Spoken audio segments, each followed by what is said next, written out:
সালিস করার নাম করে মাছের গদিতে ডেকে নিয়ে হাবিবুল্লাহ ভূঁইয়া নামের এক মোটরসাইকেল চালক মারধর করার অভিযোগ উঠেছে স্থানীয় যুবদল নেতার বিরুদ্ধে।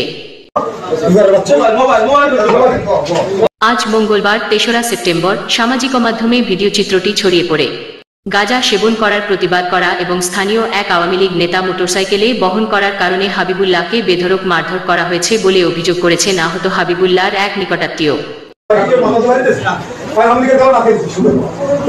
ঘটনাটি ঘটেছে পটুয়াখালীর কলাপাড়া উপজেলার ধুলাসার ইউনিয়নের চরচাপলি এলাকায়। আহত মোটরসাইকেল চালক হাবিবুল্লাহ ভূঁইয়া কলাপাড়া উপজেলা মৎস্যজীবী লীগের সহসভাপতি মোহাম্মদ দেলোয়ার ভূঁইয়ার ছেলে।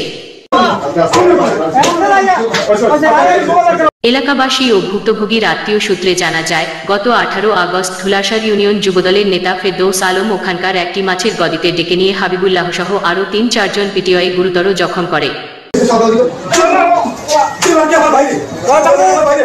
প্রেস সাদা স্ট্যাম্পে স্বাক্ষর রেখে তাদের ছেড়ে দেওয়া হয়।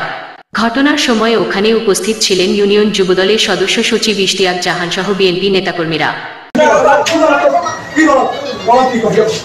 অভিযুক্ত যুবদল নেতা ফেরদৌস আলম জানান, রাগের মাথায় কাজটি করেছি, আসলে এটি ভুল হয়েছে। তবে হাবিবুল্লাহ নামে জেলেদের টাকা, মোবাইল ফোন চুরিসহ একাধিক অভিযোগ থাকায় তাকে ডেকে নিয়ে কয়েকটি চড়থাপ্পড় মেরেছি। প্রে ওর বাবা ডেকে এনে সবকিছু বুঝিয়ে দেওয়া হয়েছে।